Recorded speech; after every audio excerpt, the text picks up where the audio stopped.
motion of charged particle in a magnetic motion of a point charge in a magnetic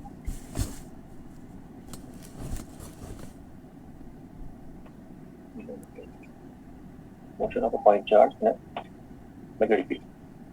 Okay, so suppose let a point charge Q is moving in a magnetic field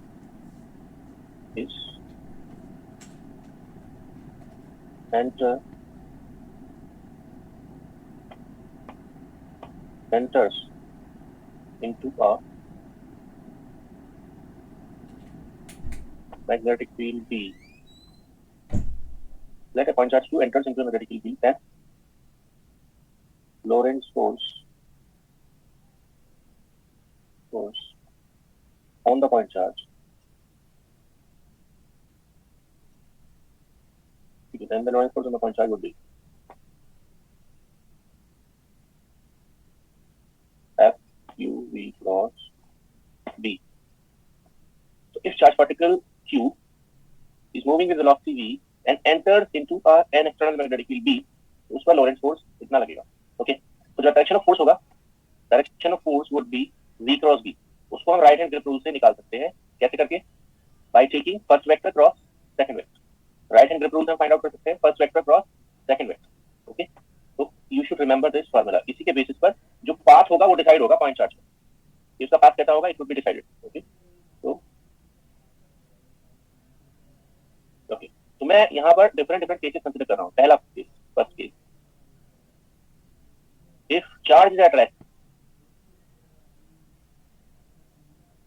अगर charge rest पर हो, okay, और magnetic field D हो, तो how much force would be there? Force का value कितना होगा? 0. No net force. Okay, इसका मतलब क्या हुआ? नो मैग्नेटिक फोर्स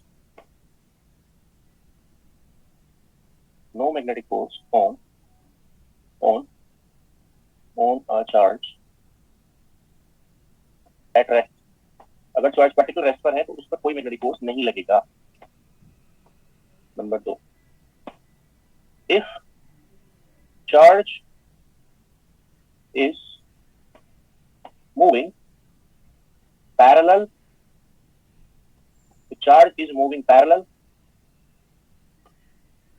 इसको मैं एक और तरीके से लिख सकता हूँ यहाँ पे, Q V sin theta, and direction क्या हुआ? V क्रॉस B का, एंड क्या? Okay, where theta is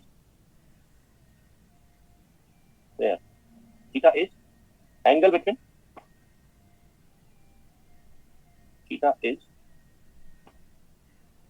between V and B. ठीक है, V and B के बीच का एंगल क्या है? थीटा है. ओके, तो if charge is moving parallel, theta 0, और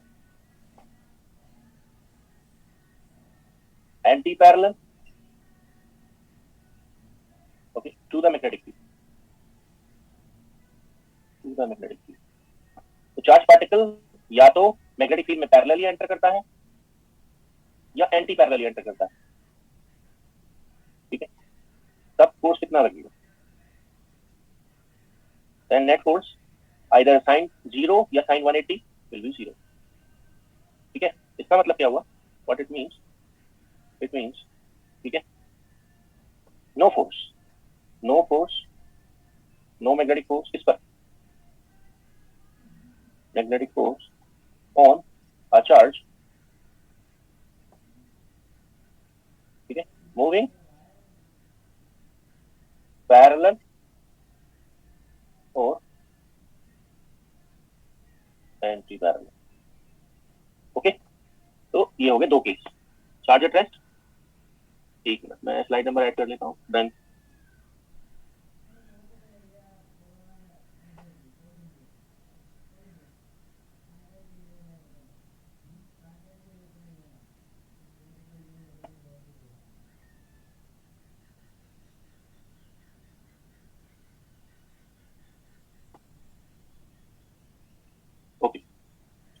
तो केस हो गया. Next one, number 3. If V is perpendicular to B, it means theta is 90, या एक केस हो रहा है 90 or 270 degree. So when V is perpendicular to B, so suppose there is a point charge plus Q moving with velocity V, okay, and it enters into a magnetic field which is defined by this cross. Magnetic field only is in the region of cross.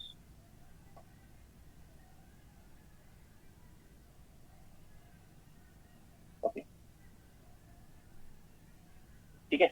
So as soon as this magnetic field is pointing into the page, as soon as this charge particle enters into this magnetic field, okay, तब क्या होगा?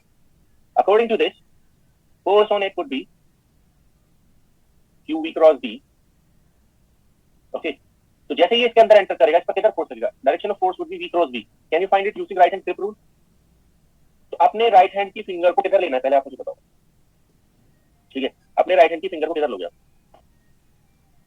इस तरफ या into the page? पहला vector कौन है? First vector is V. Okay, तो first vector is V, so your finger should be straight like this. आपकी फिंगर ऐसे होनी चाहिए. फिर उनको किधर मोड़ना है राइट हैंड को? ठीक है, तो आप मुझे ये बताओ पहले. ओके, आप जब अपने राइट हैंड को रखेंगे, ठीक है, तो आपकी जो हथेली है, ठीक है, वो स्क्रीन को टच करेगी या स्क्रीन से बाहर की तरफ रहेगी? अगर आप अपने राइट हैंड को मोबाइल स्क्रीन पर या लैपटॉप स्क्रीन पर पुट करेंगे तो आपकी हथेली, ठीक है, मोबाइल स्क्रीन की तरफ होगी, तो उसको टच करेगी, या उससे बाहर की तरफ अपोजिट साइड होगी? ठीक है, टच करेगी. ओके, क्यों? क्योंकि आपको फिंगर को किधर मोड़ना है? You need to bend your fingers into the page. Okay, तो आपका जो थंब होगा, ठीक है, वो किधर इंस्टेंटेनियस फोर्स देगा?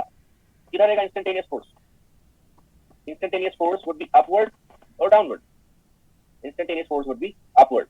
Okay, so it would be upward. ठीक है, तो देखिए जरा ध्यान से, मैं इसको यहाँ बना रहा हूँ क्योंकि ऊपर लग रहा है फोर्स. मैं थोड़ा सा नीचे से दिखा रहा हूँ इसको. ये पॉइंट चार्ज है प्लस Q, ये वेलोसिटी V के साथ ऐसे जाता है, एंटर करता है इसमें. ओके, तो जैसे ही इसके अंदर एंटर करेगा, इस पर इंस्टेंटेनियस फोर्स किधर लगेगा? ये जा तो इधर रहा है, okay, but instantly magnetic force कहता है उसको इधर लगना है. ओके, तो चार्ज पार्टिकल क्या होगा? थोड़ा सा घूम जाएगा ना, इट वुड बी स्लाइटली, ये खुद इधर जा रहा है, मैग्नेटिक फोर्स को इधर कह रहा है जाने को. ओके, तो क्या होगा? ये एकदम से थोड़ी ना मुड़ जाएगा, एकदम से बेंड नहीं होगा. ये क्या होगा? इसका पाथ जो है वो ऐसे हो जाएगा.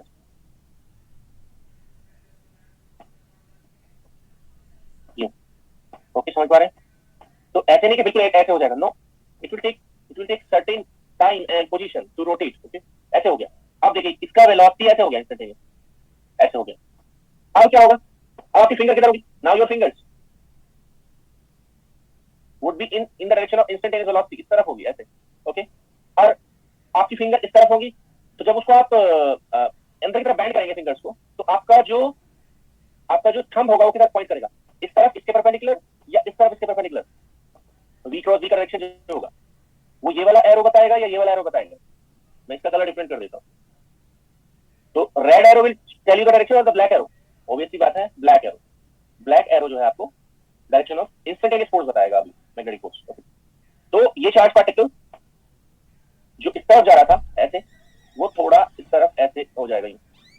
ओके, एकदम से नहीं मुड़ेगा. अब देखिए ऐसे आ गया है V. ओके, तो आप किधर लगेगा? हमेशा क्या लगेगा? डायरेक्शन ऑफ फोर्स जो होगा वो V और B के प्लेन के परपेंडिकुलर होगा. जो फोर्स है ये वाला, दिस फोर्स, ठीक है, is perpendicular to direction of perpendicular to plane of V cross D, perpendicular plane of V and B. Okay, तो ऐसे घूम गया, इस पर इधर ऐसे लगेगा फोर्स. ओके, तो ये ऐसे घूम जाएगा,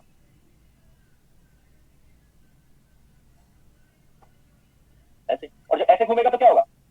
इस पर फोर्स यूं लगेगा, तो it will rotate like this. यहां आएगा तो इस पर फोर्स यूं लगेगा, then it will form like this. Okay, so it will trace what? It will trace a circle. Okay, or what radius? Let's say radius is r.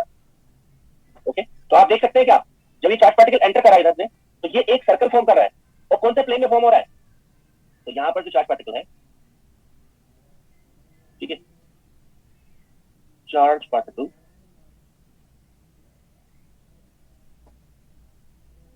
moves in a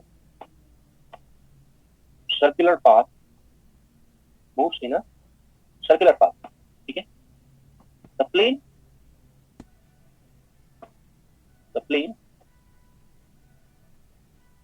of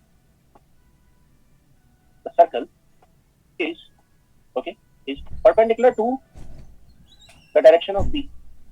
Always. कौन सा plane होगा? अगर मैं आपको direction दे दूं, मान लिया मैं आपसे कहता कि डायरेक्शन इस तरह की है, x out of the page है, y इधर है और z इधर है, तो आप देख सकते हैं मैग्नेटिक फील्ड किस तरफ लगा हुआ है, ये वाला. तो इस मैग्नेटिक फील्ड इसके हिसाब से माइनस एक्स में है, ठीक है ना. ये जो है मैग्नेटिक फील्ड वो किस डायरेक्शन में है? माइनस एक्स में है. ओके, तो ये जो प्लेन है सर्कल का वो कौन सा प्लेन है? Is it Y Z plane, is it X Z plane, is it X Y plane? क्या है? Y Z, Z X, X Y, क्या है? इट इज ऑब्वियसली, देख सकते हैं आप, ये सर्कल का जो प्लेन है वो कौन सा प्लेन है? It is Y Z plane. Okay, तो वाई जेड प्लेन का जो वाई जेड प्लेन जो है वो एक्स के क्या होता है? परपेंडिकुलर. ओके, तो हमेशा ऐसे होगा. तो जो मैग्नेटिक फील्ड है, ठीक है, अगर एक्स में है तो वो वाई जेड में बनेगा. अगर वाई चांस मैग्नेटिक फील्ड क्या होता है? मैग्नेटिक फील्ड होता है किसमें? मैग्नेटिक फील्ड होता है लेट्स से जेड में. ओके, तो प्लेन क्या होता है? X Y. मैग्नेटिक फील्ड होता है वाई में, तो प्लेन कौन सा होता है? X Z. ठीक है, तो सर्कुलर पाथ का जो प्लेन होगा वो ये, ठीक है. अदर प्रॉपर्टीज क्या है? ठीक है, तो यहां पर क्या है? If mass of point charge is m, ठीक है, then the circular motion, ठीक है, contains following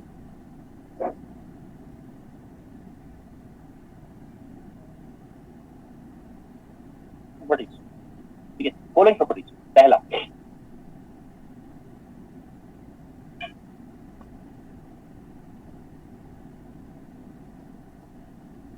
perpendicular to the direction of B always.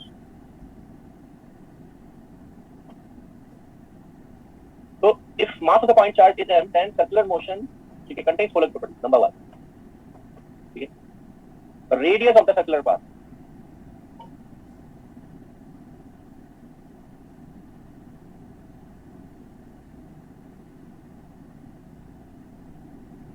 Radius of the circular path, ठीक है.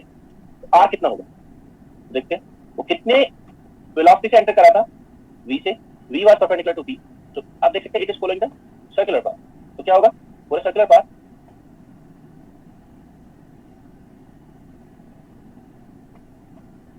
mv square by r is equals to qvb. mv square by r is equals to qvb implies that what is radius? आपको screen कर दिख रही है क्या? थोड़ी देर में अपीयर हो रहा है मेरा लिखने वाला. सही है, ठीक है, ठीक है, ओके ओके, ठीक है. तो यहाँ पर r इक्वल टू क्या है? रेडियस. कितना बन गया? It is mv over qb. So remember it, mv over qb,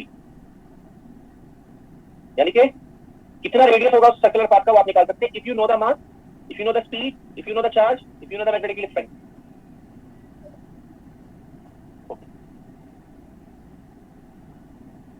number 2, radius हो गया. Next is momentum. Momentum of the point charge.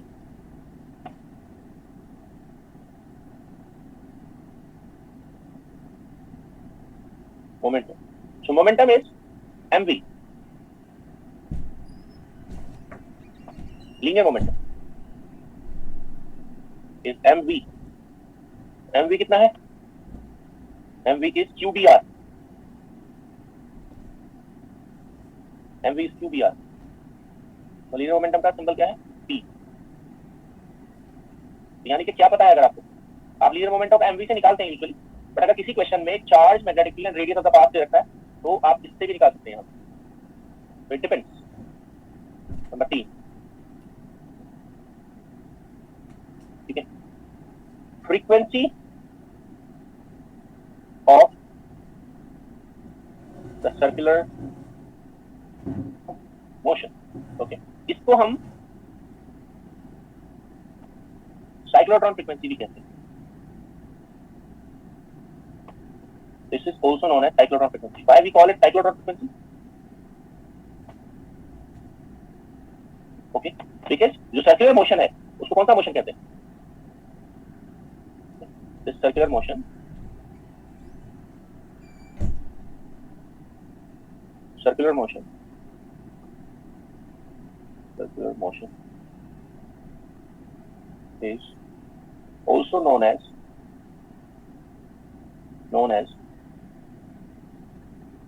cyclotron motion. ठीक है, circular motion is also known as cyclotron motion. ठीक है, तो frequency निकाल लिया. तो what is the time period? Time period, ठीक है, to complete one revolution. Time period to complete one revolution. एक पूरा चक्कर लगाने के लिए कितना टाइम लगेगा आप बताइए? एक पूरा चक्कर लगाने में कितना डिस्टेंस ट्रेवल करेगा? टाइम पीरियड क्या होता है? T time period. तो एक पूरा चक्कर लगाने में उसको कितना डिस्टेंस ट्रेवल करना पड़ेगा? 2πr. ठीक है, अगर एक पॉइंट से शुरू करके दूसरे उसी पॉइंट पर वापस आएगा, ठीक है, तो how much distance it will travel?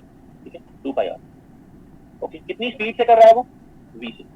ठीक है, तो time distance travel divide by v. Okay, so from this equation number 1, you can find r by v. r by v का वैल्यू कितना होगा यहाँ पर इक्वेशन 1 से? m over qb. तो कितना हो गया answer? 2πm over qb. Okay, तो टाइम पीरियड ऑफ रेवोल्यूशन कितना हुआ? ये. What is the frequency? ठीक है, linear frequency. Linear frequency. Okay, कितनी होगी linear frequency? f is 1/t. कितना हो गया? qb over 2πm. Equation number 4. ठीक है, frequency of the circular motion. Okay, radius निकाल लिया, momentum, frequency as well as time period. ठीक है, इसमें इतना काफी है. ठीक है, अच्छा एक चीज और, किसके लिए यूज होता है? What is the use of this circular motion? Use क्या है इसका? This circular motion is used to separate the different charge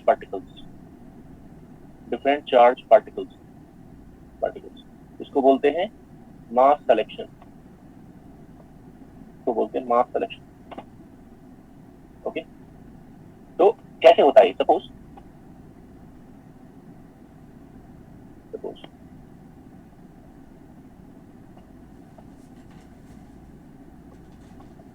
होता क्या है?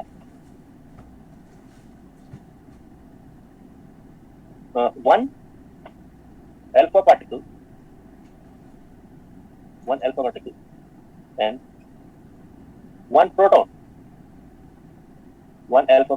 one proton. Okay, enter into a 1 Tesla magnetic field perpendicularly.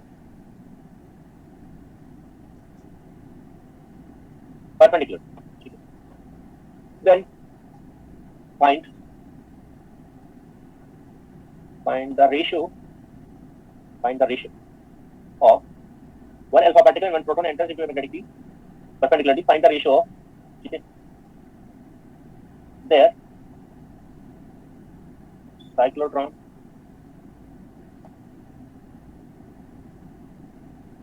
frequencies. यानी कि आपको निकाल कर बताना f alpha by ft is proton. It would be 2, it would be 1/2, it would be 4, it would be 1/4. चलिए, तो ये क्या है यहाँ पर? Alpha particle, okay, and proton, ठीक है, इसमें एंटर किए, इसी मैग्नेटिक फील्ड में एंटर किए, ओके, सेम मैग्नेटिक फील्ड है, ठीक है, तो वो उनका जो रेवोल्यूशन होगा, ठीक है, वो कौन तेज करेगा? who will perform faster motion?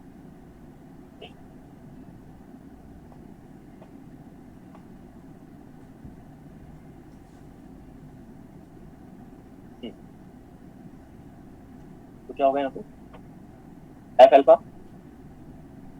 Alpha में क्या आएगा? या मैं रेशियो निकाल लेता हूँ सीधे सीधे, F alpha by F T, F alpha Q alpha,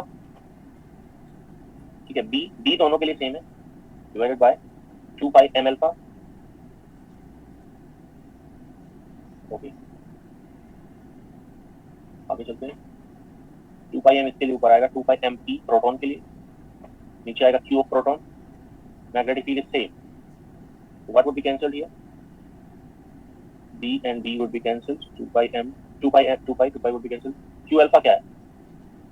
alpha particle का चार्ज 2e होता है, 2e होता है, प्रोटॉन का चार्ज e होता है, okay, mass of alpha particle क्या होता है? कितने प्रोटॉन के बराबर होता है? 4 प्रोटॉन की, या मैं यहाँ लिख देता हूँ 4 mp है ना, और mp तो mp है ही, तो यहाँ क्या बन रहा है? यहाँ बन रहा है Q alpha by QP MP bye M alpha, Q alpha by QP 2E by E, MP bye M alpha कितना बन रहा है? MP M alpha is 4 MP, कितना आई थिंक आ रहा है 1/2,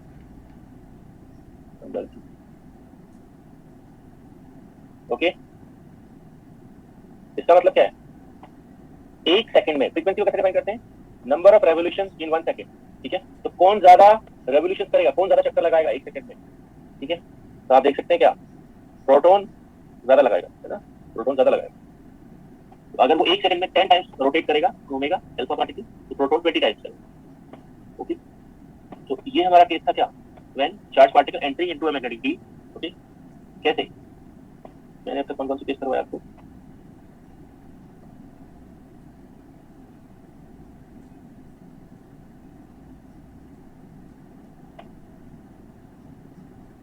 वी डिड पैरेलल थीटा 0 180, दूसरा 90 270। अब एक चलते हैं, अगर एंगल क्या हो, number 4, if theta is neither 0 और 180, ठीक है ना, तो क्या है? पैरेलल या एंटी पैरेलल है, और थीटा इज नॉट 90 270, इनमें से कोई भी नहीं, इनमें से कोई भी नहीं है, तो ये क्या केस है? नाइदर पैरेलल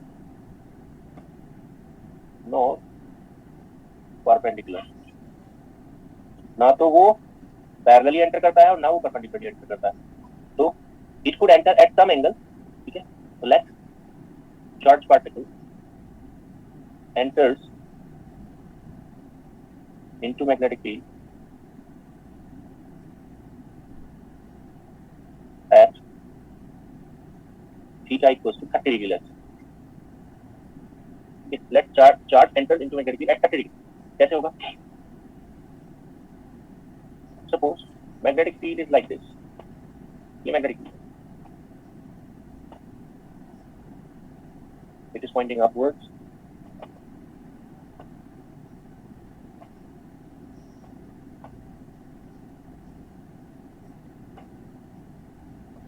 ओके, अच्छा, तो इसमें क्या है कि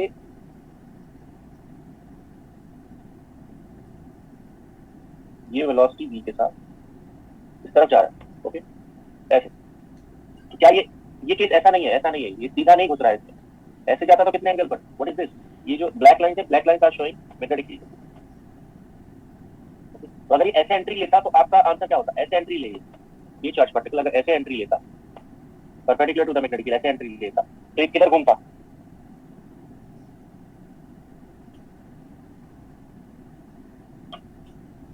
किधर घूमता बताइए,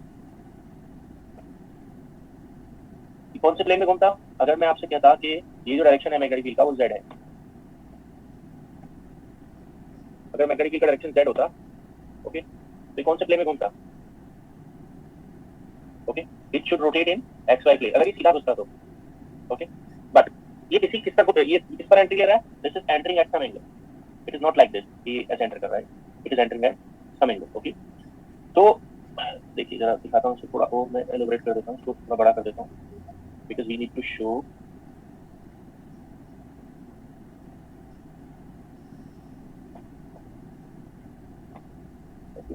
Suppose this charge particle Q is entering into this magnetic field B at some angle which is other than 0, 180, 90 to 70, और वो एंगल मैंने क्या लिया, लेट्स से 30। तो कैसे कैसे जाएगा मैग्नेटिक फील्ड में? को ऐसे, तो वो चार्ज पार्टिकल ऐसे घुसा, ऐसे। तो इसके दो कंपोनेंट होंगे, जैसे वो मैग्नेटिक फील्ड में एंटर करेगा, ठीक है, उसके दो कंपोनेंट होंगे, ये भी है इसका, ओके। तो इसके दो कंपोनेंट होंगे, ठीक है। तो मैग्नेटिक फील्ड से कितना एंगल बना रहा है? लेट्स से मैग्नेटिक फील्ड से कितना एंगल बना रहा है? थीटा। मैग्नेटिक फील्ड से कितना एंगल बना रहा है? Theta. So it will contain two components, what are those components? तो एक कंपोनेंट तो इधर होगा, इसके पैरेलल डायरेक्शन में, इसको बोलेंगे हम वी पैरेलल। वी पैरेलल मतलब the component of the magnetic field which is parallel to it, okay. एक कंपोनेंट किधर होगा? एक कंपोनेंट होगा परपेंडिकुलर टू इट, इसको हम क्या बोलेंगे? V perpendicular.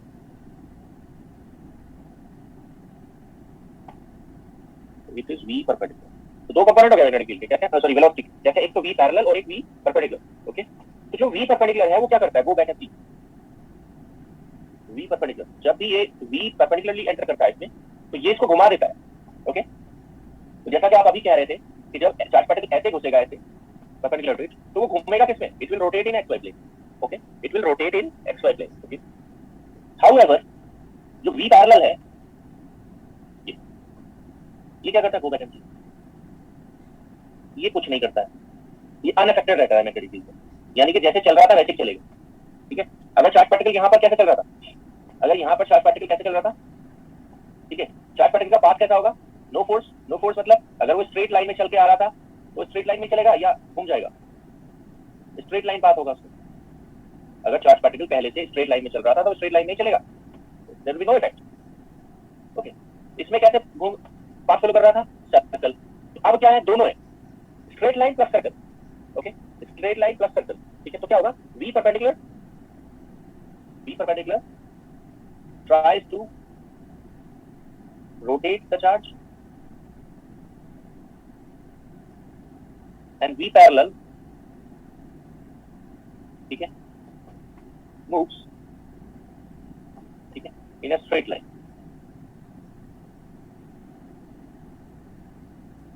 straight line, okay. तो जो चार्ज पार्टिकल है, ठीक है, वो ना तो स्ट्रेट लाइन में जाएगा और ना ही सर्कुलर पाथ में आएगा, तो वो ऐसा पाथ बनाएगा जो क्या होगा? घूमता हुआ सर्कल होगा, वो आगे भी बढ़ेगा घूमते हुए। तो कैसे होगा? It would be like this,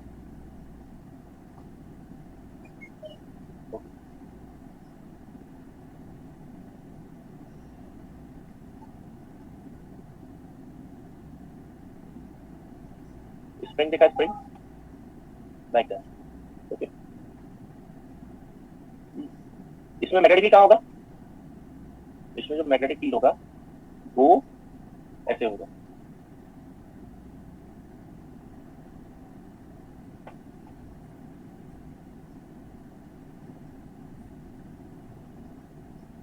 it is B, okay. ये कौन सा पाथ है? This is helical path, it is helical path. तो ये क्या कर रहा है चार्ज पार्टिकल? ये घूम रहा है, घूमते हुए आगे बढ़ रहा है, तो हेलिक्स फॉर्म करेगा ये, ठीक है। और ये जो मैग्नेटिक फील्ड किसके अलोंग लाई करेगा? Along the axis of the helix, okay, along the axis of the helix. अच्छा, यहाँ पर जो ये है, दो लगातार जो सर्कल्स हैं उनके बीच का जो ये डिस्टेंस होगा उसको बोलते हैं pitch, this is pitch, pitch of the helix, pitch of the helix, इसको पी से लिखते हैं, pitch of the helix P, okay. And क्योंकि ये सर्कल बन रहे हैं तो इसका रेडियस कितना होगा, इसका रेडियस भी होगा, तो रेडियस कितना होगा, रेडियस होगा ये क्या बन गया, रेडियस ऑफ हेलिक्स। तो इंपॉर्टेंट पैरामीटर्स हो गए इसके हेलिक्स के, क्या क्या, radius and pitch. Okay, give me a minute please.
Okay, तो what I was saying that ये जो दो लगातार सर्कल्स होंगे उनके बीच का जो परपेंडिकुलर डिस्टेंस होगा उसको बोलेंगे हम पिच।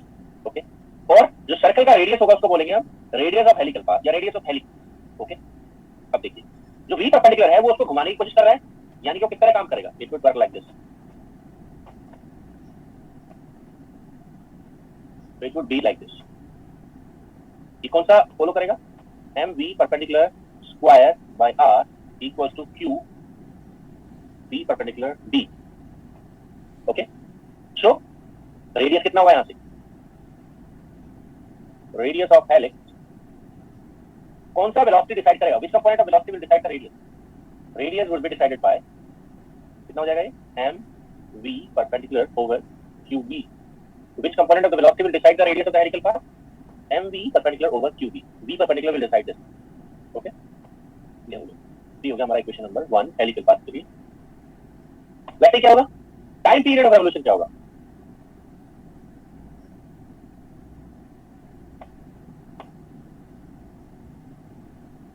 टाइम पीरियड ऑफ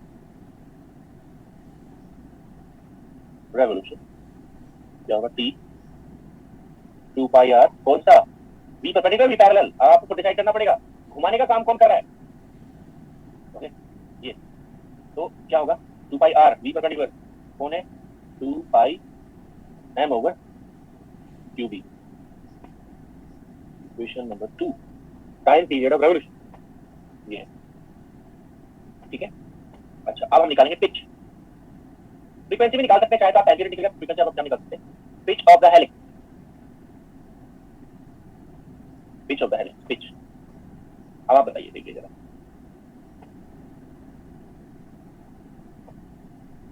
इसमें क्या है,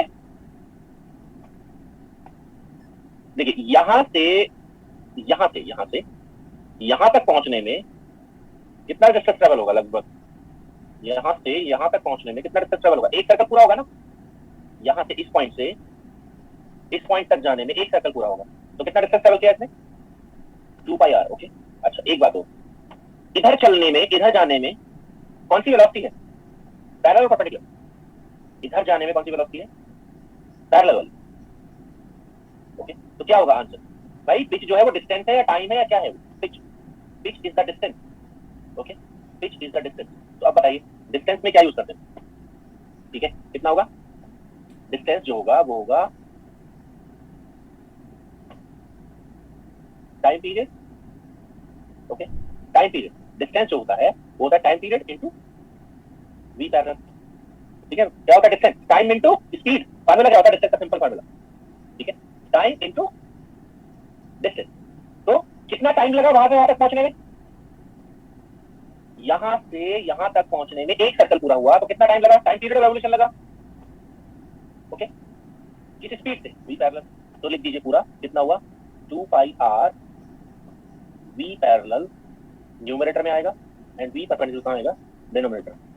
ये हो गया हमारा पिच का पैरामीटर, इक्वेशन नंबर 3। ओके, तो इतने पैरामीटर आप हेलिकल पाथ के लिए याद रखें। ओके, तो हमारे कितने तरह के पाथ हो गए। If charge particle is moving parallel to the magnetic field और anti parallel to the magnetic field, तो पाथ का नाम होगा straight line path, straight line path. If charge particle is entering perpendicular either at 90 degree 270 degree, path का नाम क्या होगा, name of the path would be circular. If charge particle is neither entering parallel nor perpendicular into the magnetic field, path का नाम क्या होगा, path का नाम होगा helical. I hope it is clear. ठीक है, तो अगर अकेला मैग्नेटिक फील्ड है तो कितने तरह के पाथ हो सकते हैं। ओके, 3 तरह के पाथ हो सकते हैं, स्ट्रेट लाइन। ठीक है, यस, v पैरेलल को हम क्या लिख सकते हैं, यस v पैरेलल को हम लिख सकते हैं, ऑब्वियस सी बात है, v पैरेलल का मतलब होगा v जो भी है उसको लिख सकते हैं v cos theta. Okay, and v perpendicular को हम क्या लिख सकते हैं, v sin theta. v parallel v cos theta, v perpendicular v sin theta होगा, ऑब्वियस सी बात। ठीक है, तो अकॉर्डिंगली हम पिच या टाइम पीरियड या रेडियस, ठीक है, निकाल सकते हैं हेलिकल पाथ। ओके, ये अब क्या है, अब मैं ले रहा हूं कंबाइंड, अब मैं ले रहा हूं यहां पर motion of charge particle in combined electric and magnetic fields। ठीक है, पहले ये वाला मोशन किसमें कंसीडर किया हमने, this all these were in the case of magnetic field alone, जब अकेला मैग्नेटिक फील्ड है। अब मैं क्या कह रहा हूं, now I am saying that if charge particle enters into combined effect of electric field and magnetic field। Okay, तो इसमें हम सबसे जनरलाइज वाला केस लेंगे, कौन सा देखते हैं। तो suppose we have directions like this, this is x, this is y, this is z। okay, we have a magnetic field along x and electric field along y, sorry z। okay, and ठीक है, तो मैं कह रहा हूं motion of charge particle in combined electric field and magnetic field. Okay, तो मैं जो केस ले रहा हूं यहां पर वो ये है, पहला case, E and B are perpendicular to each other and charge particle rest is at rest, का मतलब है उसका जो इनिशियल स्पीड है वो 0 है। What I'm saying is, ठीक है, what I'm saying is, I'm saying E and D are mutually perpendicular and charge particle is at rest। तो charge particle कहाँ रखा है, charge particle is placed here, Q plus Q, ठीक है, is placed here plus Q। Okay, rest पर है। Okay, तो ये electric field magnetic field x में लगा हुआ है, इलेक्ट्रिक फील्ड z में लगा हुआ है। ओके, अब हमें इसका मोशन पता करना है।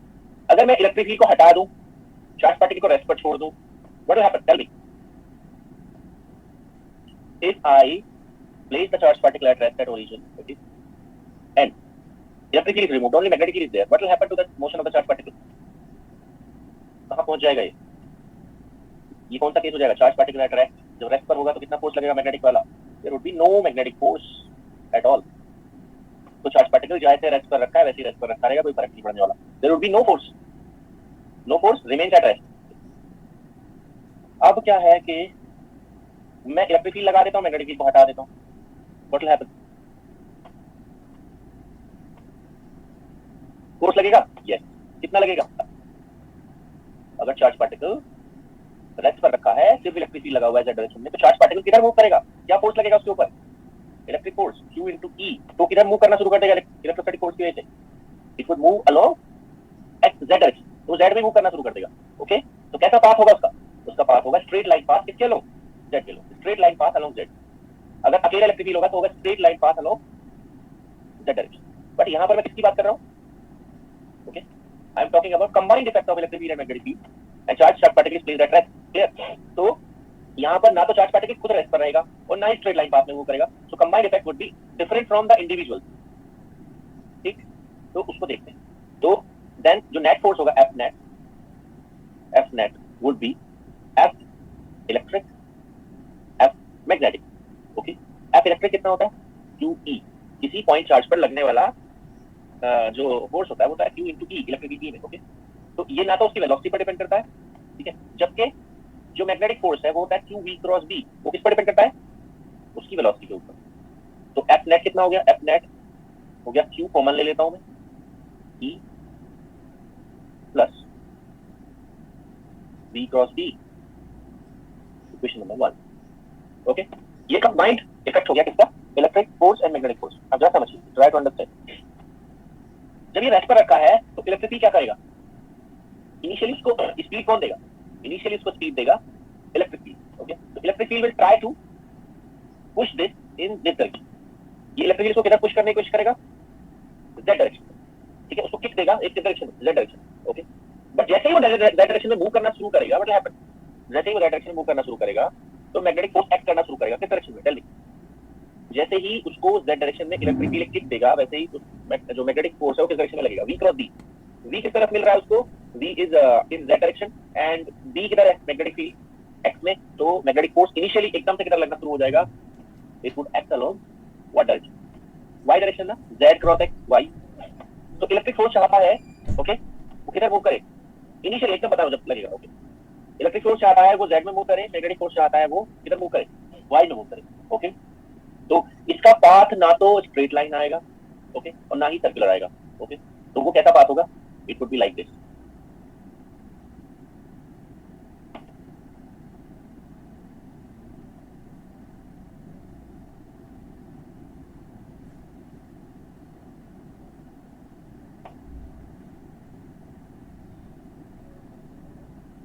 ये सर्कुलर पाथ नहीं है, कभी सोचे semi circular, it is not semi circular.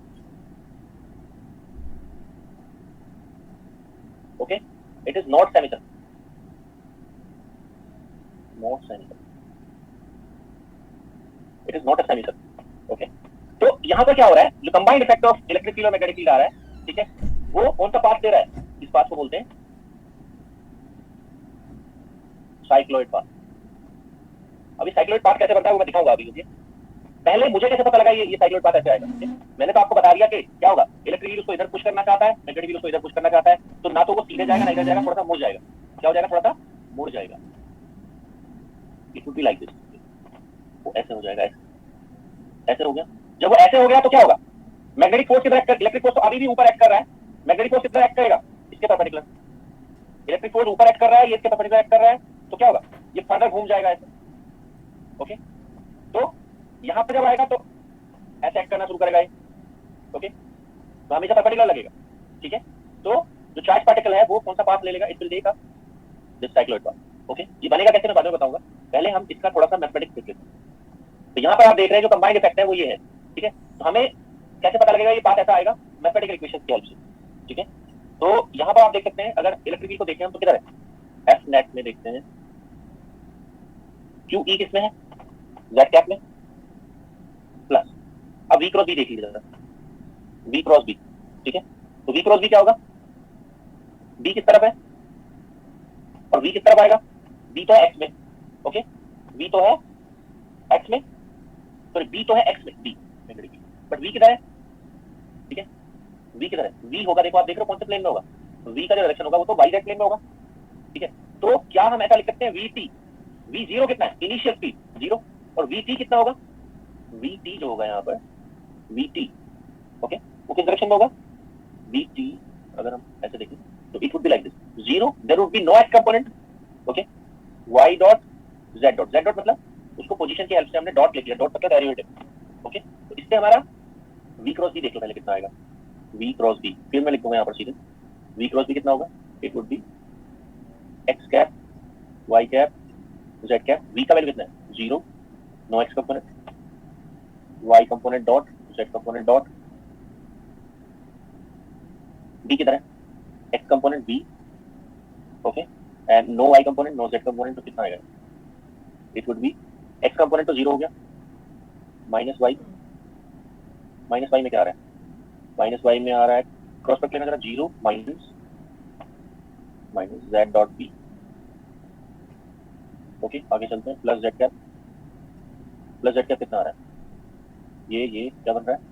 Y dot minus Y dot B. तो कुल मिलाकर कितना हो गया? ठीक है, कुल मिलाकर हो गया वाई क्या डायरेक्शन में? B Z dot minus minus sign रहेगा, जेड क्या डायरेक्शन में? B Y dot. ये हमारा आ गया वी क्रॉस बी। ओके, तो वी क्रॉस बी आ गया। तो वी क्रॉस बी का वैल्यू आप यहाँ लिखते हैं, थोड़ा पीछे करके लिखता हूँ। एफ नेट, एफ नेट क्या हो गया? Q E Z cap plus Q B Z dot Y cap minus Q B Y dot इस डायरेक्शन में जेड कैप। तो जेड कैप वाले कंपोनेंट्स को एक साथ ले लीजिए, तो कितना हो जाएगा? जेड वाला जो कंपोनेंट है वो हो जाएगा फोर्स का Q E minus Q B Y dot plus Q B Z dot Y cap. Equation number 2। ठीक है, इक्वेशन नंबर 2। अब यहाँ पर क्या होगा, आप देख रहे हैं जो फोर्स है उसके दो कंपोनेंट आ रहे हैं, एक आ रहा है जेड में, एक आ रहा है वाई में।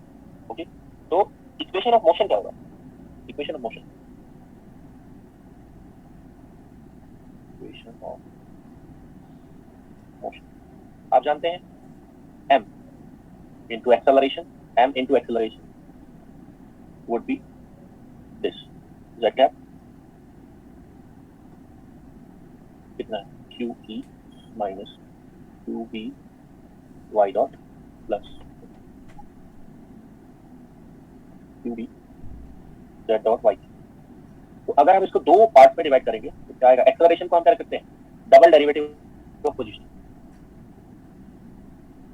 Okay, we can write it as double derivative of position. Double derivative of position क्या होता है?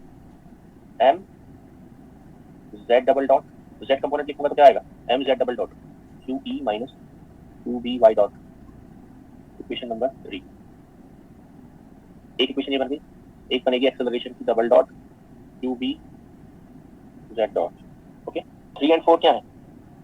ठीक है, 3 एंड 4 आर, ठीक है, coupled equations, coupled differential equations, differential equations. तो इनका जो सॉल्यूशन है, ओके, इनका जो सॉल्यूशन है वो क्या आएगा? इक्वेशंस। इनका जो सॉल्यूशन है वही पाथ को डिसाइड करेगा, इनका जो सॉल्यूशन है वही पाथ को डिसाइड करेगा। ओके, तो जब हम इन्हें सॉल्व करेंगे इसके लिए, when we will solve them for solution of yt, ठीक है, ऑन सॉल्विंग, मैं लिख रहा हूं ऑन सॉल्विंग, सॉल्विंग तो क्या क्या निकालते हैं इनसे? yt मतलब पोजीशन के साथ, मतलब टाइम के साथ उसकी पोजीशन y डायरेक्शन में कैसे बदलेगी। ओके, एंड उसकी पोजीशन टाइम के साथ z में कैसे बदलेगी। ओके, तो हम क्या कह रहे हैं, शुरुआत में इनके सॉल्यूशन के लिए हमने क्या यूज किया होगा? What is the initial condition? ठीक है, ऑन सॉल्विंग फॉर yt, ठीक है, यूजिंग क्या क्या कंडीशंस यूज करी होंगी? हमने यूज करा है, वो ओरिजिन पे था शुरुआत में, वो ओरिजिन पे था शुरुआत में, मतलब इनिशियली टाइम 0 पर उसके पोजीशन कोऑर्डिनेट क्या थे? y भी 0 था, z भी 0 था। आल्सो y डॉट मतलब y कंपोनेंट ऑफ वेलोसिटी भी 0 था और z कंपोनेंट ऑफ वेलोसिटी भी 0 था इनिशियल। तो ये सब इनिशियल कंडीशंस यूज करते हुए अगर हम इनको सॉल्व करेंगे ये वाला, ओके, तो व्हाट वी विल गेट, ठीक है। तो हमें जो सॉल्यूशंस है वो इस तरह के मिलते हैं, ठीक है, मैं बता रहा हूँ, ठीक है। तो solution of yt would B this, yt would B of this kind, e over omega b। Omega क्या मैं बताऊंगा अभी, या इसमें आपको क्या याद करना है वो मैं बताऊंगा, डोंट वरी।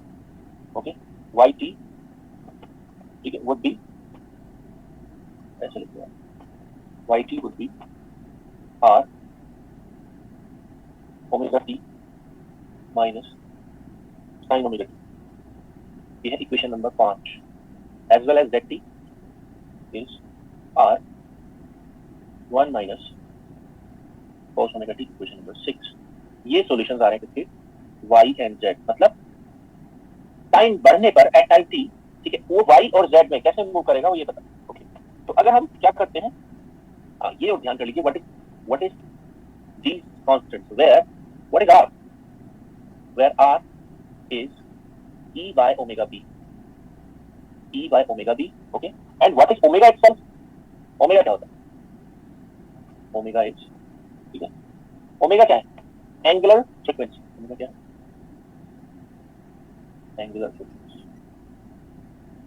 एंगुलर फ्रीक्वेंसी आप जानते हो क्या निकलती है? पीछे निकाली हुई है, वैसे निकाल सकते. ठीक है, तो अगर हम यहाँ पर आप sine omega T cos omega T देख रहे हैं, इनको कंबाइन करके अगर हम इक्वेशन निकालते हैं, ठीक है, तो इक्वेशन जो बनेगी वो ये बनती है, थोड़ा सा एडजस्ट करने पर, y minus R omega T का whole square plus z minus R square equals to R square. अब आप देख रहे हैं क्या ये इक्वेशन ऑफ सर्कल है? इक्वेशन नंबर, ठीक है, इक्वेशन नंबर 7. ठीक है, तो ये क्या है? It is a circle of radius r, circle of radius r. ठीक है, जो क्या है, वो फिक्स सर्कल है या मूविंग सर्कल है? ठीक है, it is a fix circle और मूविंग सर्कल. ये क्या है? Equation of cycloid. अब मैं आपको बताता हूँ ये बनेगा कैसे. Try to understand. एक मिनट दीजिए. ओके, एक मिनट, मैं चार्जिंग लगा रहा हूँ. तो कुछ charging.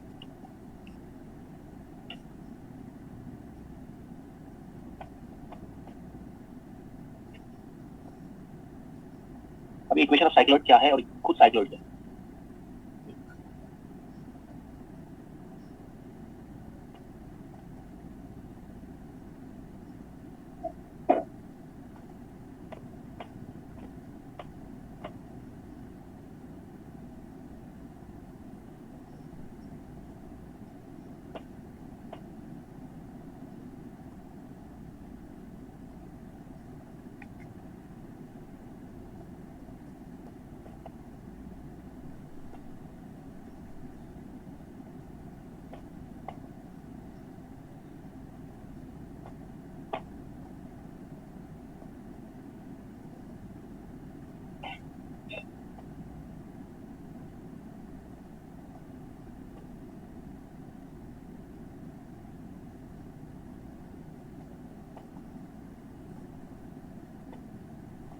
This is the cycloid.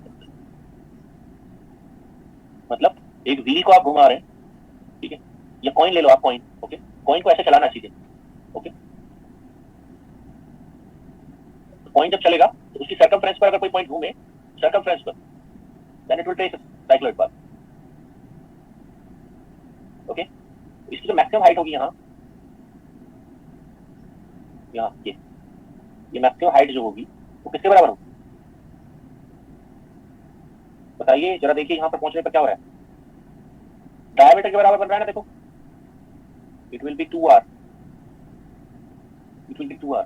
Where r is radius of circle. ये खुद सर्कल नहीं है, ये जो मैं बता रहा था ना, ये सर्कल नहीं है. It is not a circle. ये सर्कल नहीं है, ये सेमी सर्कल नहीं है. सर्कल कौन है? सर्कल किसकी बात कर रहा हूं मैं? सर्कल ये जो घूम रहा है ना, ये जो घूम रहा है, ये जो कॉइन है, कॉइन. ओके, उसकी बात कर रहा हूं. Okay, it is a cycloid path. Okay, तो r is the radius of the circle. Okay, तो मैं किसकी बात कर रहा हूं? Circle means this. तो जो सर्कल का सेंटर है, सर्कल का सेंटर, ये ब्लू डॉट पर ध्यान दीजिए, सेंटर को बस. ठीक है, वो एक डायनामिक सर्कल है या स्टैटिक सर्कल है? डायनामिक सर्कल है. ओके, तो हमारे हिसाब से ये नहीं है डायरेक्शन. हमारे हिसाब से डायरेक्शन क्या है? ये y है हमारा और ये z है हमारा, है ना. तो साइक्लॉइड पाथ कौन से प्लेन में बन रहा है फिलहाल के लिए, जो अभी क्वेश्चन चल रहा है? साइक्लॉइड पाथ जो अभी क्वेश्चन चल रहा है उसके हिसाब से is in y z plane. ठीक है, जो सेंटर ऑफ द सर्कल है वो किधर मूव कर रहा है? Of the circle moving along y, moving along y के अलोंग जा रहा है. ये सब बातें जो इंपॉर्टेंट बातें हैं वो मैं लिखवा देता हूँ. ठीक है,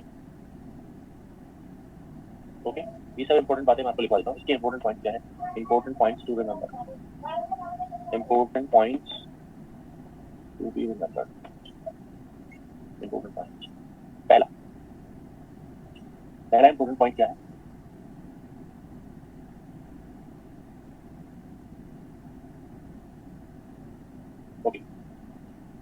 पॉइंट है नंबर 1, प्लेन ऑफ साइक्लॉइड। अब ऐसे नहीं आता क्वेश्चन जैसे मैंने आपको ये वाला दिया, यही फिक्स क्वेश्चन आएगा कि मैग्नेटिक अलोंग जेड ही लेगा, तो मैग्नेटिक अलोंग एक्स ही लेगा, इलेक्ट्रिक अलोंग जेड ही लेगा, ऐसा नहीं है, it is not like that. तो पहला पॉइंट है plane of cycloid, plane of cycloid path, ठीक है। तो plane of cycloid is always perpendicular to the direction of B, magnetic field के डायरेक्शन के परपेंडिकुलर होता है। क्लियर? यानी go back and see, verify this yourself. Magnetic field किधर लगा हुआ था? यहाँ। Magnetic field was along X, electric field was along Z. तो बताइए मैग्नेटिक फील्ड के परपेंडिकुलर जो प्लेन होगा वो कौन सा प्लेन होगा? It would be Y Z plane. तो जो प्लेन ऑफ साइक्लॉइड होगा वो क्या होगा? Plane of cycloid would be Y Z plane. Okay, plane of cycloid is Y Z plane. दूसरा पॉइंट, ठीक है।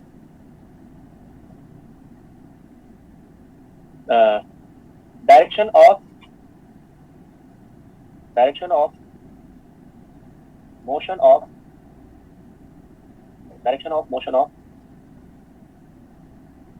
Centre of circle, direction of motion of centre of circle, direction of motion of centre of circle. तो जो circle है आपको दिख रहा है ना, सर्कल, कौन से सर्कल की बात हो रही है? ये जो सर्कल बन रहा है ना यहाँ पर, सर्कल मतलब जो पॉइंट है, पॉइंट, ओके, उसकी बात हो रही है। किधर मूव करता हुआ दिखाई दे रहा है आपको? Centre of circle, Y, okay. But हम हमेशा वाई तो कहेंगे नहीं, हमें कुछ ना कुछ जनरलाइज निकालना पड़ेगा। तो direction of motion of circle होगी E cross B, always. Direction of motion of circle किधर होगा? Direction of motion of circle होगा ई क्रॉस बी। तो फिलहाल के केस में ई किधर है? जेड। फिलहाल के केस में ई किधर है? जेड में, ओके। तो ई इज अलोंग जेड, तो ई क्रॉस बी डायरेक्शन में जा रहा है। ई क्रॉस बी डायरेक्शन इधर होगा, चेक कर लो। ये किधर है? जेड क्रॉस एक्स, तो डी प्लस वाई, तो प्लस वाई में जा रहा है, ओके। कैप लगा लो, कोई बात नहीं, बट कंफ्यूज मत हो जाना। हेलो,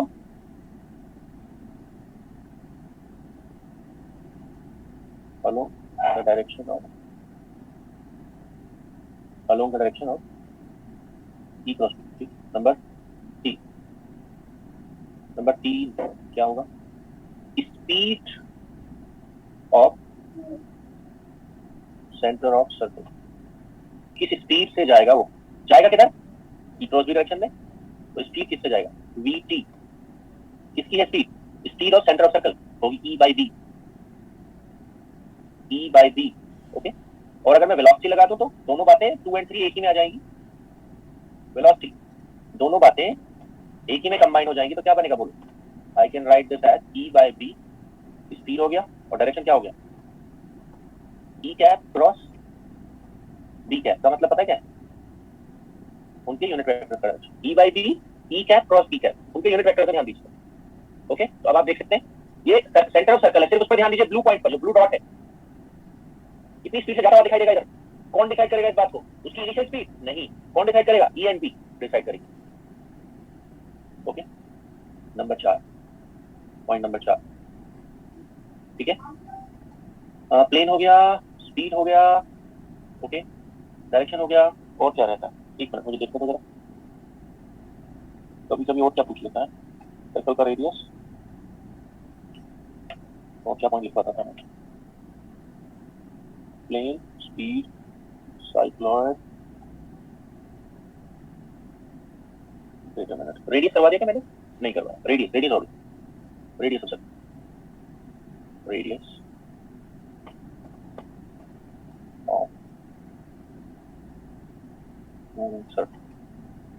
तो radius of moving circle R से लिख रहे हैं, चलो कितना होगा देख लेते हैं पीछे जाके। क्या आप देख रही है? ठीक है, तो कितना होगा? आर इक्वल्स टू होगा E divided by omega B. आपको शायद ये भी पता होगा लीनियर वेलोसिटी क्या होता है? Omega into R. तो इससे भी क्या बन रहा है? Omega into R. इसको इधर ले जाओ तो क्या बनता है? Omega R equals to E by B, linear velocity का फॉर्म ले लेगा, ओके, ठीक है। अच्छा, ओमेगा खुद क्या होगा? ओमेगा यहाँ लिख देता हूँ, Where is it? Yes. Omega angular frequency है ना. ओमेगा कैसे निकलता है? Go back and see. Omega कैसे निकालते थे हम? तो देख सकते हैं आप कहीं omega, where is omega? F निकला है जैसे यहाँ पर. तो ओमेगा किसके बराबर होगा? इसमें अगर मैं ओमेगा निकाल दूं यहाँ, कौन सी frequency? Angular frequency circular motion में ओमेगा क्या होगा? 2 पाई लीनियर वेलोसिटी है ना. 2 पाई लीनियर वेलोसिटी तो क्या बनेगा? QB/m है ना. QB/m. QB/m. तो मैं वहां लिख देता हूँ ओमेगा टी. तो आई कैन राइट इज QB/m. तो यानी कि ओमेगा में किसका कोई रोल नहीं है? ओमेगा में इलेक्ट्रिक फील्ड का कोई रोल नहीं है. तो QB/m चाहे तो आप इसको लिख सकते हैं. ओमेगा की जगह कितना हो गया? E डिवाइडेड बाय ओमेगा की जगह QB/m इनटू D. तो कितना हो गया? रेडियस. रेडियस हो गया EM electric field into mass divide by QB square. अगर इंडिपेंडेंटली निकालना हो तो ये हमारा हो गया रेडियस. ओके. तो इतनी चीजें आपको याद करनी है for a cycloid path. For a cycloid path these many things you need to remember. Okay. तो साइक्लॉइड पाथ कब बनेगा? गो बैक एंड अब मैं शुरू से आपको बता रहा हूँ. साइक्लॉइड पाथ कब बनेगा? जब E and B पैरेलल होंगे आपस में perpendicular. Cycloid path will be formed when E and B are perpendicular to each other. Okay. Charged particle will be at rest or will be moving already. It will be at rest. Then it will form a cycloid path. Cycloid path की properties क्या होंगी? क्या properties होंगी? Properties. Plane कौन सा होगा? कौन से प्लेन में वो मूव करेगा? जो पॉइंट चार्ज है वो B के परपेंडिकुलर. B का डायरेक्शन चेक कर लीजिए. X है तो YZ प्लेन. अगर B का डायरेक्शन Y है तो XZ प्लेन. और B का डायरेक्शन अगर Z है तो XY प्लेन में मूव करेगा. Direction of motion of centre of circle. ये जो सर्कल है मूविंग सर्कल उसका डायरेक्शन किधर होगा? E cross B. वेलोसिटी कितना होगा या स्पीड कितना होगा? E/B. डायरेक्शन इंक्लूड कर लिया only E cross B. Radius कितना होगा उसका? ये होगा दिस. तो यहाँ पर मैक्सिमम डिस्टेंस कितनी बनेगी? मैक्सिमम डिस्प्लेसमेंट कितनी होगी? यह मैक्सिमम डिस्प्लेसमेंट ना. What is it? It is the maximum displacement. ये क्या है? Maximum displacement of charge. कितनी होगी? R या 2R? 2R. तो पता चला मैक्सिमम डिस्प्लेसमेंट पूछ रहा है तो इससे निकाल सकते हैं डबल करके. ठीक है. तो इतनी प्रॉपर्टीज होंगी. अब देखिए आगे. ये क्वेश्चन जो लिया था मैंने क्वेश्चन नंबर 1 उसमें क्या था? ये आप इसको ऐसे कह सकते हैं केस 1 है. It is first lecture. तो मैंने 1 बाद में भी ले लिया. Let me change it slightly. Okay. मैं इसको लिख रहा हूँ क्या? I am writing that case 1. Case 1. Case 1 में चार्ज पार्टिकल कहाँ था? रेस्ट पर या मूविंग? रेस्ट पर. आ जाइए केस 2 पर. केस 2 पर. ओके. केस 2 क्या है?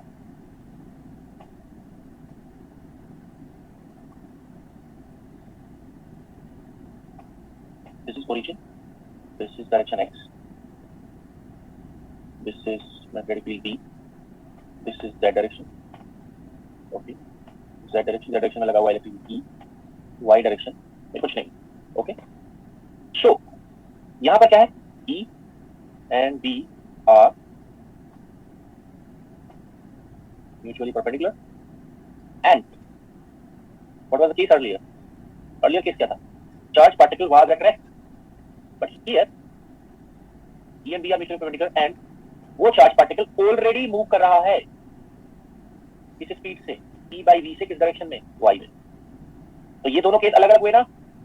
पहले चार्ज पार्टिकल कहाँ था? रेस्ट पर. जबकि इसमें क्या है? चार्ज पार्टिकल ऑलरेडी मूव करता हुआ आ रहा है. Okay. Charge particle already move करता हुआ आ रहा है. किस स्पीड से? Q is moving with velocity V along what direction? Y direction. Okay. तो देखिए ये केस उससे बिल्कुल अलग है. तो as soon as ठीक है it enters into E and B. As soon as it enters into E and B, it will experience two types of forces, two types of independent forces. तो क्या होगा? जैसे वो एंटर करेगा electromagnetic field में उस पर फोर्स कितना लगेगा? QE मतलब E किस तरफ है? Z. Equation number 1. As soon as it enters into E and B, it will experience two forces, FE and FM. FM कितना होगा? Q V cross V. V किधर है? जैसे एंट्री लेगा वो एंट्री लेते ही उस पर मैग्नेटिक फोर्स भी लगना शुरू हो जाएगा, V क्रॉस D कितना होगा जरा बताइए कैलकुलेशन करके। It would B Q E by B y cap cross D इस तरफ बताइए B इस तरफ x कैंसिल कर दीजिए Q E y cross x। Okay F net कितना हुआ, F net would B F E plus F M, add कर दीजिए दोनों को, Q E Z cap plus Q E minus Z, answer is 0। Okay अब ये बताओ चार्ज पार्टिकल कैसा पाथ लेगा, बोलिए path of charge particle will be, तो यहां पर क्या होगा, path of charge particle would be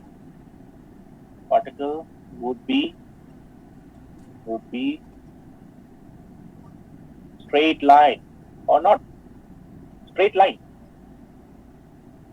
में मूव करता चला जाएगा, वैसे ही जैसे एंटर करेगा वैसे ही निकलता चला जाएगा, या घूमना शुरू हो जाएगा इसकी तरह, बोलो क्या इसकी तरह मूव करना शुरू कर देगा, नहीं नो सीधा निकल जाएगा। तो ये वाला जो केस है ना ये स्पेशल केस है, ये कैसा केस है, special case, it is a special case, special case है। ओके तो ऐसा नहीं है कि E एंड B परपेंडिकुलर अगर होंगे हमेशा तो चार्ज पार्टिकल साइक्लॉइड पाथ ही फॉलो करेगा, not like that. Okay not like that, आपको देखना होगा कि उस पर ऐसा तो नहीं कि कहीं एंटर करते ही जैसे वो एंट्री ली ना उसने दोनों फोर्स बैलेंस हो गए, ठीक है, जबकि यहाँ क्या हो रहा था, यहाँ फोर्स आगे पीछे लगे मतलब इनिशियली कौन लगा, इनिशियली इलेक्ट्रिक लगा फिर मैग्नेटिक लगना शुरू हुआ, तो उस जो फोर्सेस थे वो अनबैलेंस थे, बट यहाँ क्या है जैसे ही उसने एंट्री ली फोर्स बैलेंस हो गए, तो this is a special case. Okay इसके अलावा कुछ भी होगा, केस 3 इसके अलावा कुछ भी होगा, मतलब आपको क्या देखना है, कहीं ऐसा तो नहीं कि जैसे ही वो एंटर करे दोनों बैलेंस हो गए, as soon as it enter both the forces are balance, अगर इसके अलावा कुछ भी होगा तो साइक्लॉइड पाथ ही होगा, जैसे अगर उसकी इनिशियल स्पीड ऐसे होती E एंड D आर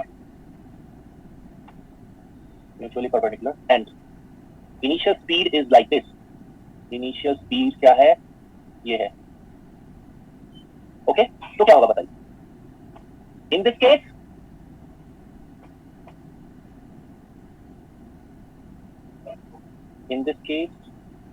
ठीक है, इन this case both the forces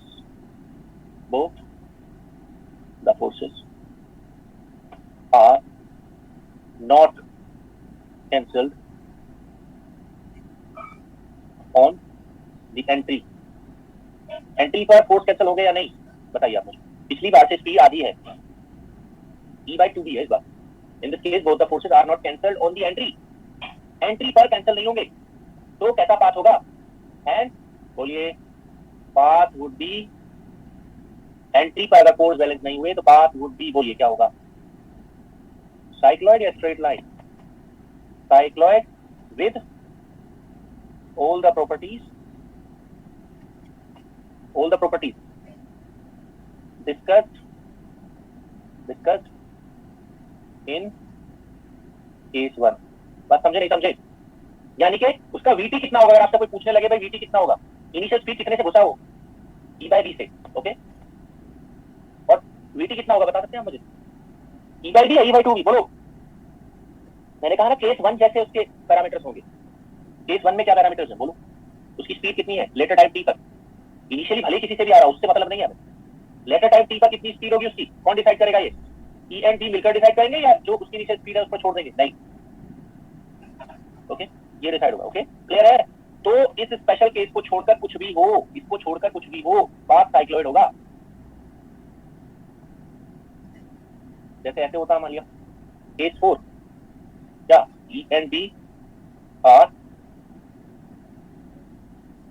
mutually perpendicular and initial speed is given as E/B y cap plus z cap, ठीक है, क्या होगा, force would be balance on the entry और not, ठीक है, on entry forces are not balanced. Forces are not balanced. Hence, path would be क्या होगा? Path would be cycloid. Yes, straight line. Path would be cycloid. Again, property क्या होगी? Cycloid with all the properties. ठीक है? In all the properties of case 1. Okay? Clear? तो ये था हमारा motion of charge particle in the magnetic field alone, अकेले magnetic field में. ओके, या दोनों कंबाइन होगा. अब मैं देखता हूँ, क्वेश्चन ले लेता हूँ.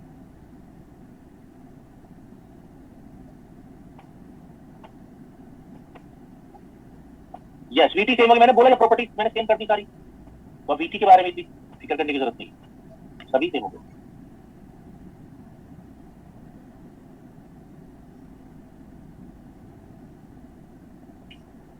जैसे फॉर एग्जाम्पल पेज 41 पर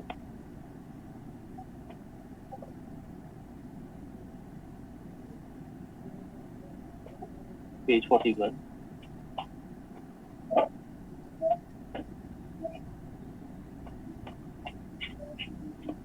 ये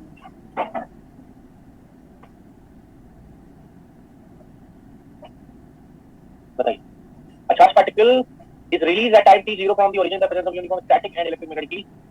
E किस तरफ है y, b किस तरफ है z. जो the following statement is true for t greater than 0. बताइए.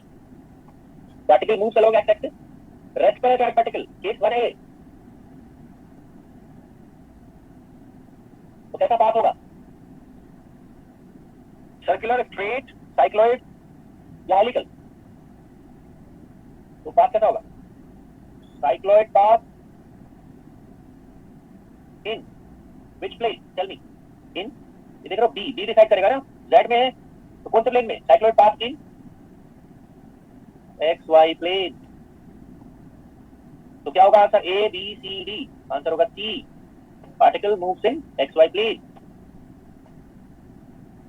वाई जेड प्लेन कैसे दे रहे हो भाई आंसर आप? अरे भाई सिंपल तो है. Go back and see plane of cycloid path.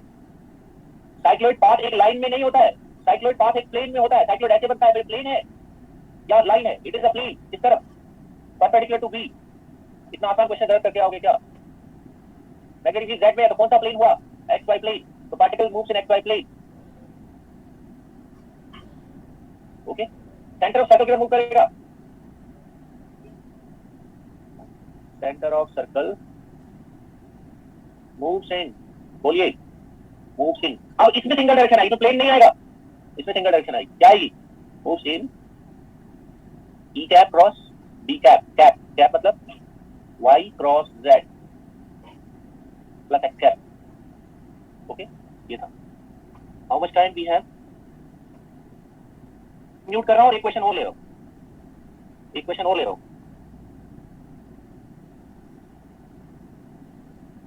70 next.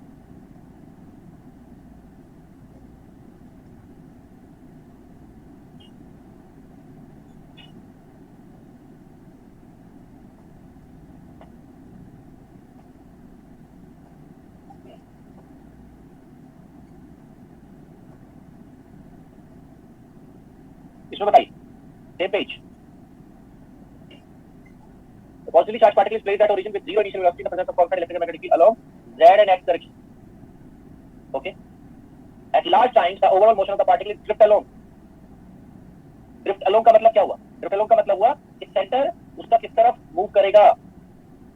Centre of circle. Drift उस तरफ होगा. Centre of circle moves along, moves in किस direction? E cap cross B cap. E cap किधर है? Z cross X. तो क्या हो गया आंसर? Plus Y. Which answer is correct? Negative Y तो positive Y? Positive Y. A option is correct. Okay, बाकी नेक्स्ट क्लास में करेंगे. अब मैं आगे नहीं टीच कर रहा हूँ. बताइए. आपको मैंने अनम्यूट कर दिया.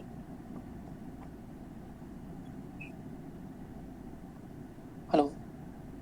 हाँ जी. हाँ सर, ये जो आपने एक बार लिया था, ये जो साइक्लॉइड लिया हुआ है, तो कोई केस में ऐसे इन्वर्टेड साइक्लॉइड भी आएगा क्या? हाँ आ सकता है। अगर मैं उसी चार्ज पार्टिकल को नेगेटिव बना दूं, यहाँ शुरुआत में नेगेटिव हो, माइनस क्यू हो, मतलब बाकी सब सेटअप सेम हो, माइनस क्यू हो, तो जो साइक्लोइड बनेगा ओके वो कहाँ बनेगा, वाई एक्सिस के नीचे या वाई एक्सिस के ऊपर? नीचे। नीचे। Okay like this. ठीक है, तो उसको इन्वर्टेड साइक्लोइड नहीं कहोगे, आप कहोगे साइक्लोइड पाथ। कहोगे आगे साइक्लोइड पाथ ही। सर अब नहीं पढ़ाएंगे। सर जो चार्ज है, आगे नहीं। हेलो सर, जो चार्ज है वो हमने एक कहा था क्योंकि वो रेस्ट पे है। अगर वो रेस्ट पे है सर, उस पे तो मैग्नेटिक फील्ड तो लगेगी नहीं ना। बाद में तो लगेगी ना, जैसे उसको इलेक्ट्रिकली उसको पुश देगा, इलेक्ट्रिकली जैसे उसको पुश देगा तो लगेगी नहीं बाद में तो लगेगी ना सर। बाद में तो लगेगी, लेकिन पहले तो उस पे तो कोई मैग्नेटिक फील्ड नहीं लगेगी, उस पे तो फोर्स जीरो हो जाएगी ना। इनिशियली तो जीरो होगा, बट डायनामिक्स तो होगा ना, एफटी तो होगा ना फिर टाइम टी पर। ओके तो डायनामिक सिचुएशन कंसीडर कर रहे हैं ना, all these are dynamic situations, not the initial condition. ये देखो ये डायनामिक है, टी है इसके साथ। डेटा टाइम टी पर ही बात कर रहा है, आप देख लो कहीं भी जाके। अभी जो क्वेश्चन था वो क्या कह रहा था, एट लार्ज टाइम्स इनिशियली क्या है, इनिशियली रेस्ट पर है ना, इनिशियली तो जीरो है, तो क्या कह रहा है लार्ज टाइम्स पर। लेकिन यहाँ भी देखो कह रहा है टी ग्रेटर देन जीरो पे। ओके ये है सर। अगर हमारा जो चार्ज पार्टिकल है सर, अगर वो बी के अलोंग एंटर करेगा तो सर शुरुआत में तो स्ट्रेट लाइन होगी, बट सर बाद में वो ई की वजह से फिर वो साइक्लॉइड बना लेगा। अगर वो बी के पैरेलल एंटर करता है। Yes sir. Okay yes sir. तो एक मिनट, अगर वो बी के पैरेलल एंटर करता है ओके, तो अगर एक्स में जा रहा है वो ओके, तो बी उसका एक्ट नहीं करेगा, वो चलता रहेगा ऐसे ओके। फिर क्या होगा, ई की वजह से वो डिफ्लेक्ट किस डायरेक्शन में होगा, जेड में होगा। पहले एक्स में जा रहा था, बाद में जेड में डिफ्लेक्ट हुआ ओके, तो वो एक्स जेड प्लेन में वो करेगा, तो उस पर बी लगना शुरू होगा और बी उसको घुमाने की कोशिश करेगा किस तरफ, ओके एक्स के परपेंडिकुलर प्लेन में घुमाने की कोशिश करेगा ओके। तो तब साइक्लॉइड पाथ नहीं बनेगा भाई ओके, तब एक कॉम्प्लिकेटेड पाथ बनेगा। क्या होगा, I can not comment okay, तब साइक्लॉइड पाथ नहीं बनेगा, इतना पता। मतलब सर इस टाइप से साइक्लॉइड पाथ मतलब आप समझो, साइक्लॉइड पाथ तभी बन सकता है, देखिए साइक्लॉइड पाथ तभी बन सकता है जब क्या हो, जब आपके ई एंड डी परपेंडिकुलर हो, ये मैंडेटरी कंडीशन है ओके। नंबर 2, जो वेलोसिटी है उसका कम से कम एक कंपोनेंट उनके परपेंडिकुलर जाना चाहिए, ई एंड डी दोनों के परपेंडिकुलर जाना चाहिए, then only there will be a cycloid path. जैसे यहाँ पर देख सकते हो आप, यहाँ देख सकते हो आप, कैन यू कैन सी, यहाँ पर आप देखिए ये दोनों परपेंडिकुलर हैं ओके, और वेलोसिटी का, इनिशियल वेलोसिटी का या तो रेस्ट होता या तो जीरो होता, या उसका कोई कंपोनेंट किस तरफ है, वाई में मतलब ई एंड डी के परपेंडिकुलर है, then we will take up the cycloid path. Okay sir. Sir यानी कि सर अगर बी के पैरेलल कोई लाइन चार्ज पार्टिकल जाता है तो सर उसका नोन पाथ में कोई भी हम लोग नहीं बता सकते कि ये पाथ होगा। हाँ थोड़ा कॉम्प्लिकेटेड सा पाथ होगा ओके, थोड़ा एग्जैक्ट मोशन, मतलब ये होगा कि मतलब उसको हम नाम नहीं दे सकते, जैसे नाम क्या क्या मैंने दिया अभी तक, स्ट्रेट लाइन पाथ सीधा चलने वाला, यस सर। सर्कुलर पाथ घूमने वाला, एक ही जगह पर घूमने वाला, यस सर। ठीक है। फिर घूमते हुए अगर वो ट्रांसलेशन मोशन भी कर रहा है, रोटेशन के साथ साथ वो ट्रांसलेशन मोशन भी कर रहा है, उसको कहते हैं हम क्या, that is known as helical path, है ना। ऐसे भाई चलने के साथ साथ, मतलब घूमने के साथ साथ चल भी रहा है तो हेलिकल ओके, बट अगर वो घूमने के साथ साथ चल रहा है बट ऐसे चल रहा है तो इसको क्या देते हैं हम नाम, cycloid okay. Okay sir, thank you sir. Sir तो इतना बहुत है आपके लिए, इतना कर लोगे, it would be enough, more than enough. Sir sir एक बार वो वाली स्लाइड दिखा सर, ये वाली स्लाइड में सर, जो मतलब केस 3 में इनिशियल हमने वेलोसिटी ली e/2b, और सर आफ्टर आपने लिखा कि जो सेंटर ऑफ द सर्कल होगा e/b, तो उसमें इनिशियल वेलोसिटी का कोई मतलब इफेक्ट नहीं पड़ेगा। नहीं ना, इफेक्ट नहीं है, मैंने कहा यही एक स्पेशल केस है, ये वाला स्पेशल केस है जिसमें as soon as it entered दोनों फोर्स बैलेंस हो गए ओके, दोनों फोर्स बैलेंस हो गए तो वो बैलेंस ही चले आगे तक। जबकि इनमें क्या होगा, चाहे वो ये वाला केस हो चाहे वो रेस्ट वाला केस हो पीछे ओके, वो फोर्सेस एकदम से बैलेंस नहीं कर पा रहे, जिसकी वजह से ठीक है क्या हो रहा है, जो चार्ज पार्टिकल का पाथ है वो स्ट्रेट लाइन नहीं है, तो ये केस स्पेशल केस है ओके, इसका ध्यान रखना है। बाकी सब में साइक्लॉइड पाथ बनेगा, इसका ध्यान रखना है मतलब। और सर मतलब साइक्लॉइड पाथ कोई भी इनिशियल स्पीड हो पे वो e/b हो जाएगी, मतलब थोड़ी देर बाद। यस, लेटर टाइम्स पे e/b होगी, मतलब लेटर टाइम्स पे स्पीड को कौन डिसाइड करेगा, who will govern the speed, initial speed govern करेगी या इलेक्ट्रिक फील्ड और मैग्नेटिक मिलाकर उसको कंबाइनली गवर्न करेंगे, ई एंड बी मिलाकर उसको गवर्न करेंगे, बाद में इनिशियल का कोई रोल नहीं है, ठीक है। सर आपने जो भी कंडीशन, एक तो ये हो गई ई और बी म्यूचुअली परपेंडिकुलर होने चाहिए साइक्लॉइड के लिए, और अभी जो आपने वेलोसिटी वाली कंडीशन बताई थी, एक बार वो फिर से रिपीट कर दीजिए कंपोनेंट ऑफ। मैं कह रहा हूं वेलोसिटी या तो जीरो हो, इनिशियल वेलोसिटी यानी कि रेस्ट पर हो ओके, या उसका एक कंपोनेंट ओके, ठीक है, उसका एक कंपोनेंट किस तरफ होना चाहिए, उसका एक component v e and b के परपेंडिकुलर होना चाहिए, मतलब e किस तरफ है, यहाँ e वाला log let's say z, b वाला जो लॉग x, तो उसका एक कंपोनेंट किस तरफ होना चाहिए, e एंड b के परपेंडिकुलर होना चाहिए, एक कंपोनेंट, जैसे यहाँ ठीक है, ये है और बताइए।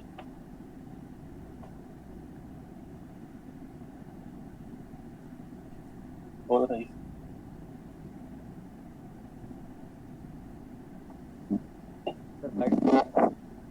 कौन सा स्लाइड? दोबारा बताइए। 6 स्लाइड्स।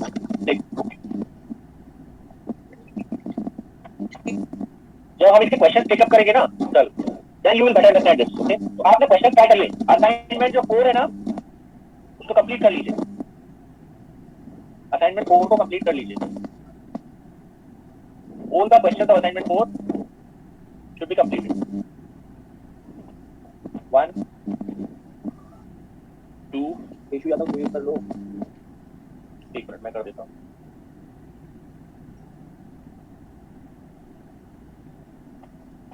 थ्री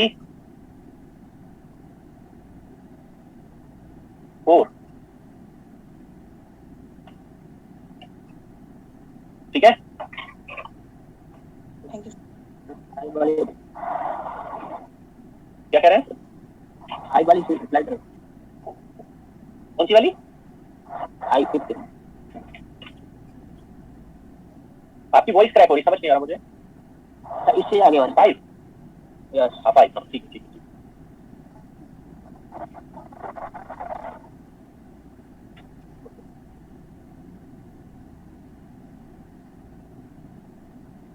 ठीक है, फिर बाकी नेक्स्ट क्लास में देखते हैं। असाइनमेंट 4 का